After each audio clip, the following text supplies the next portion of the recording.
आज आपण बनवत आहोत आवऱ्याची शेंगाची भाजी। यामध्ये मी कढईत तेल टाकलं, तर लसूण टाकते।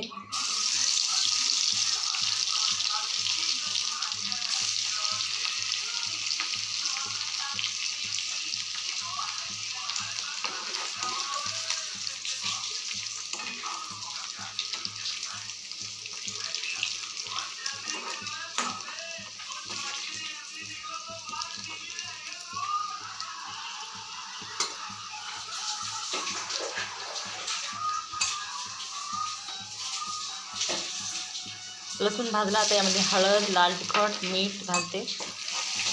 मिरची पण घालतात, माझ्याकडे मिरची नाही म्हणून मी लाल तिखट घालते। आणि यामध्ये